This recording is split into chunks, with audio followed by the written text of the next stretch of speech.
আসসালামু আলাইকুম, শুভ দুপুর সবাইকে।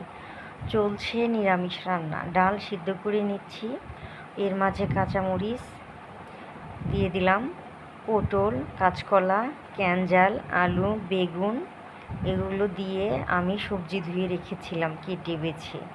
তো এখন এগুলো আমি দিয়ে দিলাম ডালের ভিতরে।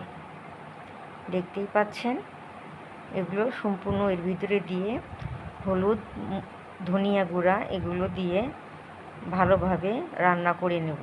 রান্না করা হয়ে গেছে। এখন দুটো তেজপাতা, দুটো শুকনো মরিচ, পেঁয়াজ, রসুন থেঁতা করা এগুলো অনেক বেশি দিতে হয়, তাহলে নিরামিষ অনেক মজা হয়।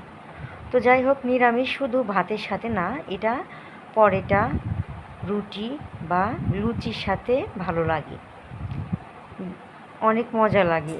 এই সবজিটা সব সময় যে মাছ মাংস খেতেই হবে এমন তো কোনো কথা নেই, সবজিরও প্রয়োজন আছে স্বাস্থ্যের জন্য। তো এখন আমি কালো জিরা দিয়ে দিলাম।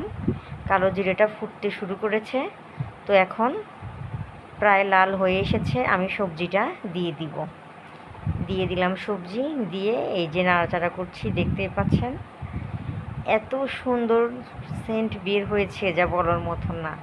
সবজি আমার ভীষণ প্রিয়। দেখুন, গরম গরম সবজি রান্না করা আমার শেষ, দেখতেই পাচ্ছেন। তো যাই হোক, এখন আমি সবজিটা নামিয়ে ফেলবো। গরম গরম, একদম গরম গরম সবজি গরম ভাতের সাথে অনেক মজা, দেখতেই পাচ্ছেন অনেক গরম।